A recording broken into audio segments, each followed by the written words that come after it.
안녕하세요. 루멘입니다. 오늘은 2020년 한국도로공사 상반기 채용 공고에 대해서 알아보도록 하겠습니다. 많은 분들이 사실 조금 빨리 올려달라 얘기를 했는데 제가 건보 일정 때문에 지금 올스톱이 되어 있는 상태라 이제 조금씩 여유를 좀 찾고는 있어요. 그래서 다시 한국도로공사부터 하나씩 공고도 올리면서 자소서 항목에 대한 분석도 계속 이어가도록 하겠습니다.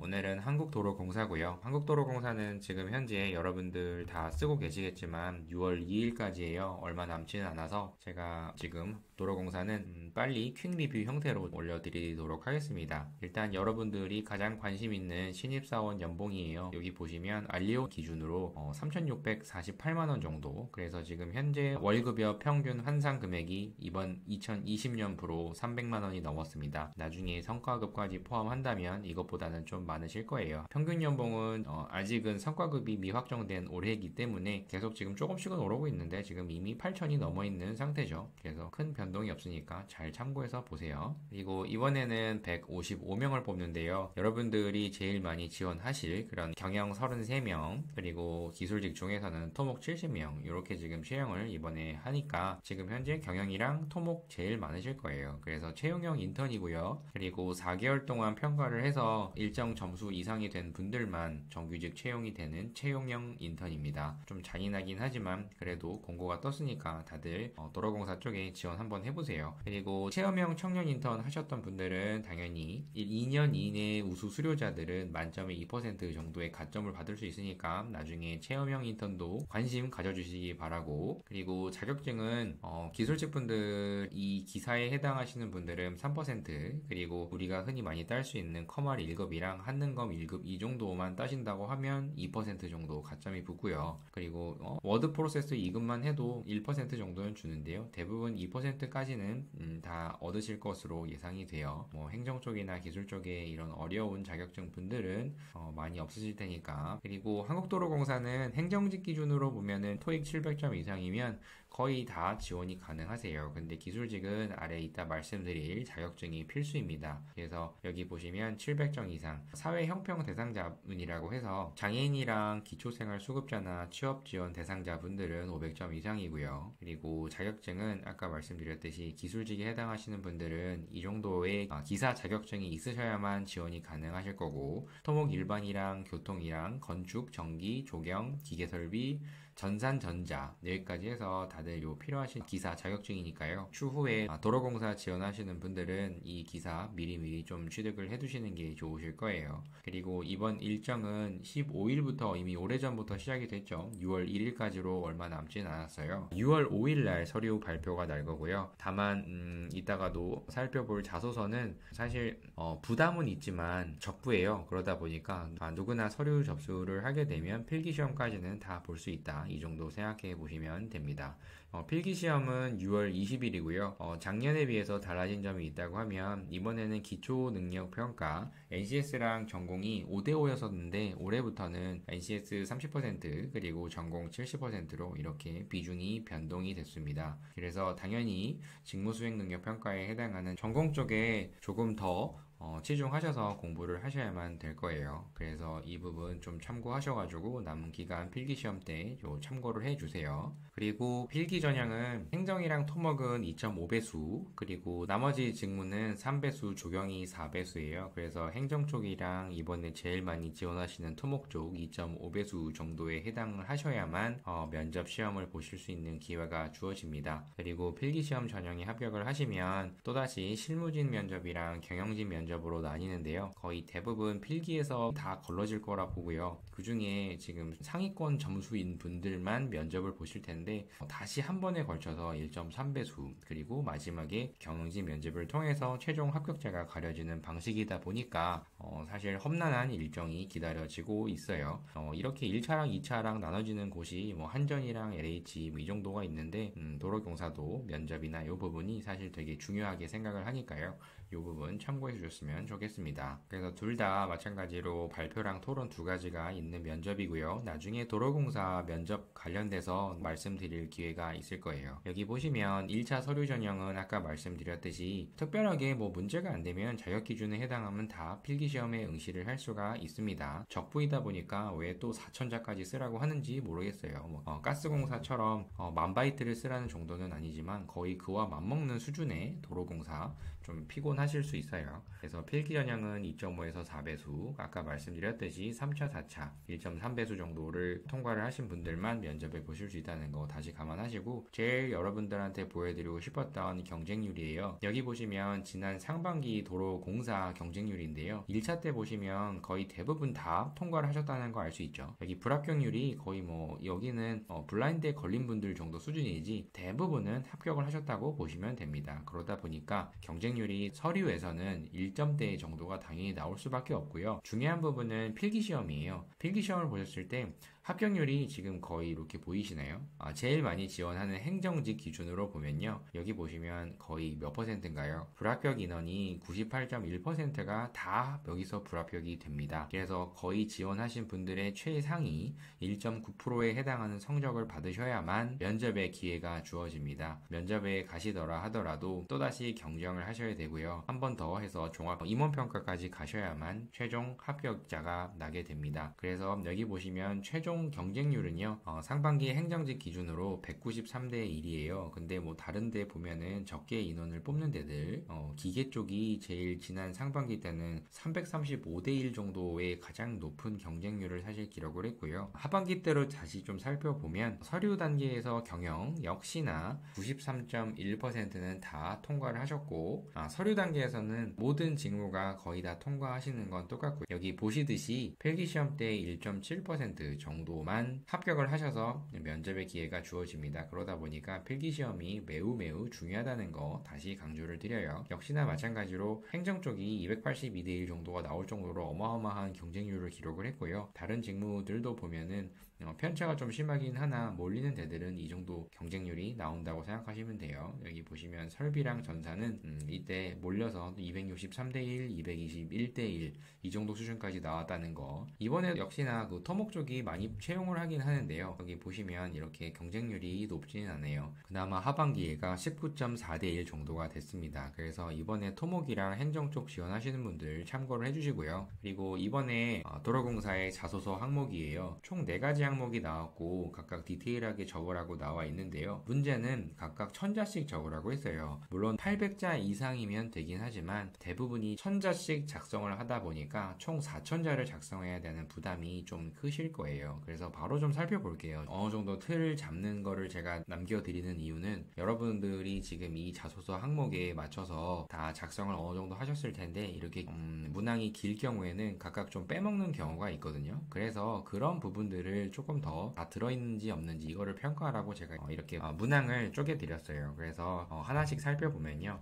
맨 처음에 그 1번에는 본인이 소속된 조직의 목표를 달성하기 위해 노력했던 경험이에요. 그래서 여기 디테일하게 보시면 첫 번째로는 목표, 성과, 문화, 비전 등을 이해를 하고 수용하기 위해 노력하는 행동이에요. 그러다 보니까 나의 가치관 자체가 설령 조직과는 맞지 않더라도 이를 받아들였던 그런 경험이 있으신지 안 맞을 수 있거든요. 막상 가다 보니까 아니면은 이미 내가 충분히 좋다고 생각했는데 그런 부분들이 중간에 바뀌어서 내가 생각했던 그런 비전이나 어떤 문화, 성과 이런 것들의 내부적인 문제가 다시 좀 변화를 했다거나 그랬을 때 어떻게 이 부분을 반영을 하셔서 적응을 하셨고 그 안에서 꾸준하게 또 유지를 하셨는지, 물론 퇴사를 할 수 있으나 그래도 이 부분을 적응한 관점에서 좀 물어보기 때문에 여러분들은 이렇게 쭉 상황을 좀 생각해 보시고 다 이 부분을 좀 정리하셔서 최종 마무리를 하셨으면 좋겠어요. 공동체랑 특성이에요. 내가 어디에 소속되어 있는지, 이 공동체가 어딘지, 이 특성은 무엇인지 정리를 해보시고, 그리고 내가 최초에 생각하셨던 목표랑 성과가 있을 거예요. 그 부분을 먼저 정리를 해보시고 그 다음에는 기업에 생각하는 목표와 성과, 이 부분이 어떻게 다른지에 대한 거를 먼저 정리를 하셔야 될 것이고요. 그리고 내가 생각했던 기업의 문화나 어떤 비전 이런 부분이 있다고 하면 또 기업과는 또 어떻게 달랐는지 이거를 좀 정리를 각각 구분을 하셔서 하시고요. 그래도 그럼에도 불구하고 내가 생각했던 점 있죠. 여기 아까 보시면 기업 문화와 비전, 그리고 기업이 생각하는 목표와 성과, 이런 부분들이 좀 달랐음에도 불구하고 내 역할, 업무랑 책임이 주어진 부분이 있잖아요. 내 주어진 역할을 끝까지 좀 해결하기 위해서 여러분들의 전문성, 그리고 역량, 장점, 이것들을 다 발휘한 사례를 정리를 해주시면 됩니다. 1번은 다 들어갔는지에 대한 걸 좀 생각을 해보시면 1-1번은 해결이 됩니다. 두 번째는 이 조직 내에서 나의 역할을 완수하기 위해서 전문성이랑 역량, 장점 등을 발휘한 사례에 대해서 이야기하라고 했던 만큼 위에서는 조직에 소속되어 있는 어떤 태도적인 면이라든지 아니면 여러분들이 생각하는 그런 관점에 따라 잘 수용을 했던 부분을 적으라고 하면 요 1-2번 같은 경우에는 직무기술서를 좀 참고를 하셔서 기업 내에서 나에게 주어진 역할과 그런 나의 역량을 발휘를 해서 결국에는 목표를 이뤄낸 이 사례를 적어주시면 됩니다. 그리고 두 번째는요, 다양한 상황들을 고려해서 의사결정을 내렸던 경험이에요. 그러다 보니까 맨 처음에는 여러분들이 의사결정이라는 것을 혼자 결정한 상황이 아닐 테고, 그리고 다양한 사람들과 함께 의견 공유를 해서 결국에 어떤 의견이 가장 좋았는지에 대한 것을 정리를 하셔서 다양한 대안들이 있을 텐데요. 그 중에서 의사결정이라는 것을 했다고 하면 그거에 대한 근거는 무엇인지, 고려했던 점이 무엇인지, 그리고 그것에 대한 대안들이 무엇이었는지, 이거에 대한 거를 최종 결정을 내렸던 그 안건 있잖아요. 그 기준으로 어떤 부분들이 부족해서 어떤 점이 타당하다는 이 근거에 따라서 최종 결정을 하셨는지 이거를 좀 생각을 해보실 필요가 있어요. 그래서 이거에 대한 것도 쭉 정리를 좀 해볼 필요가 있는데요. 제일 중요한 거는 사실 의사결정이라는 걸 하는 데 있어서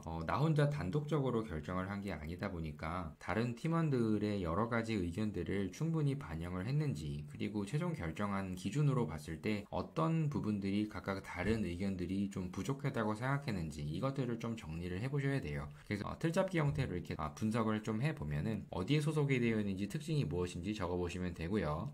그리고 주어진 업무의 최종 목표는 무엇이었는지 정리를 하시고, 그리고 그 목표 달성을 위해서 다양한 팀원들이 냈던 대안들이라는 게 있을 거 아니에요. 그런 안건들을 좀 정리를 여러 가지 해보시고, 그리고 그 중에 최종 선택, 많이 대안, 나의 의견도 포함해서 여러 가지 그런 대안들을 쭉 나열을 했을 때 최종적으로 선택을 이것을 했다라고 하면은 거기에 대한 근거가 무엇인지, 어떤 점을 근거로, 그리고 어떠한 자료들을 충분히 활용을 해서 그거에 대한 최종 결정을 내렸는지, 이 부분을 정리를 해 주시고요. 그리고 내가 하나를 선택함으로써 나머지 것들은 거의 대부분 또 포기를 할 수 있는 상황이잖아요. 그러다 보니까 그 부분을 포기를 한다는 기준이 최종 결정을 한다는 기준에 봤을 때 어떤 점들이 미흡했다고 생각을 했는지 좀 생각을 해보시고, 설령 무조건 A라는 안만 무조건 맞다 이게 아니라 의견 조율을 해서 최종적으로 새로운 안을 좀 제시를 한다 해도 괜찮다고 저는 생각이 들어요. 왜냐면 어떤 안건이 A라고 있으면 무조건 다른 것들을 배척을 하고 A가 최고일 수도 물론 있지만 대부분의 의견 수렴 과정에서는 어떤 하나가 제일 유력하다고 하면 나머지 결정 사항들에 있어서도 좀 반영을 해서 각각 조금이라도 조금 더 조율하는 그 모습 자체가 전체 조직을 위해서 좀 발전 가능성이 좀 크다고 보니까 이 부분이 어떻게 보면은 그룹 토론이나 이런 거를 하는 이유이기도 합니다. 그래서 최종적으로 더 좋은 안을 만들기 위해서 여러 팀원들이 뭉쳐서 뭔가를 해봤던 경험 내에서 생각을 해보시면 작성하실 내용이 분명히 있으실 거예요. 그리고 본인이 추진했던 일이에요. 여러 가지 일들이 있으실 텐데 이미 한 번 정도는 내가 충분히 달성했던 1차 목표에 대한 거는 어느 정도는 달성을 한 경험이 있으실 거예요. 이거를 설명하시려면. 그럼에도 분명히 한 번 성공을 했으면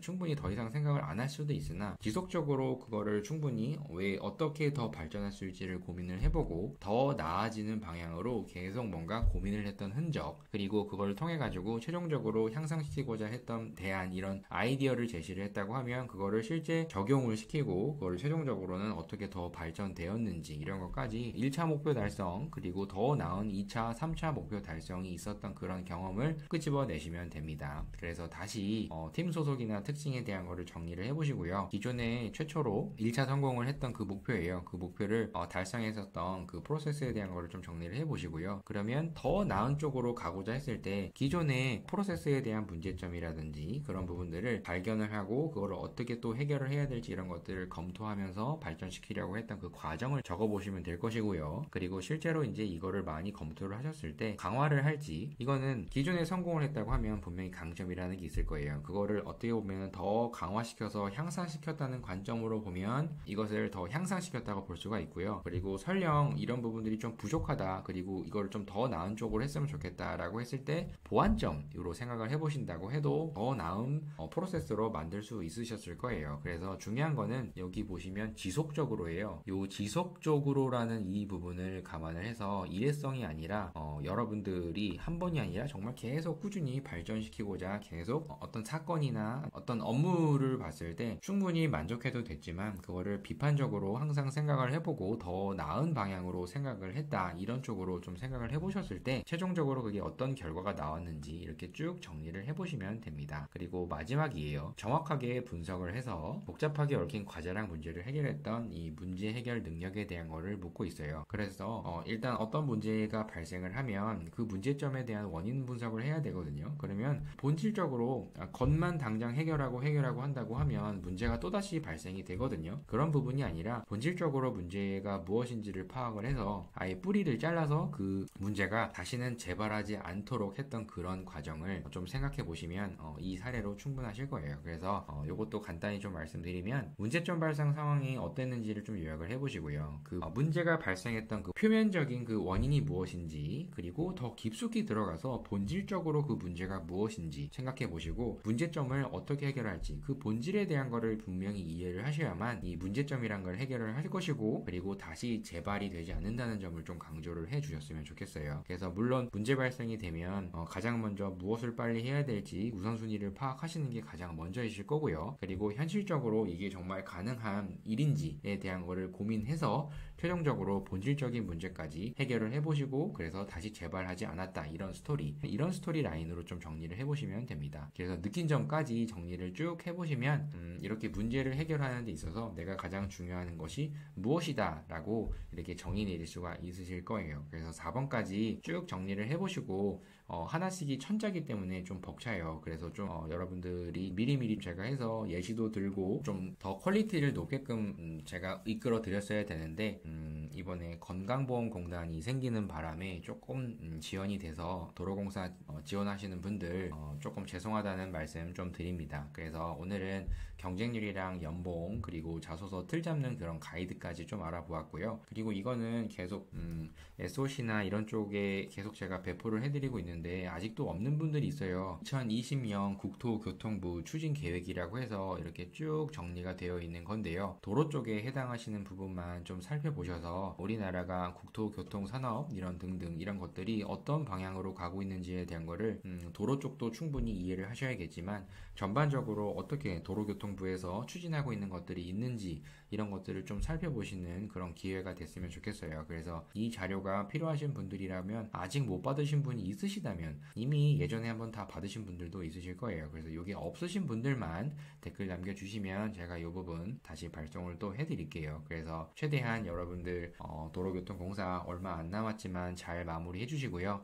그리고 최대한 이 필기시험 공부에 올인하셨으면 좋겠어요. 어차피 다 합격이실 거예요, 서류는. 그러다 보니까 빨리 마무리를 하시고 필기시험에 올인하셔서 도로교통공사도 충분히 여러분들이 다 합격을 하셨으면 좋겠습니다. 다소 좀 힘드시지만 최대한 이 필기시험 준비 잘 하셔서 좀 좋은 성적 이번에 잘 얻으셨으면 좋겠어요. 그럼 다음 영상에서 또 뵙도록 하겠습니다. 좋아요와 구독 꼭 눌러주시고요. 그럼 감사합니다.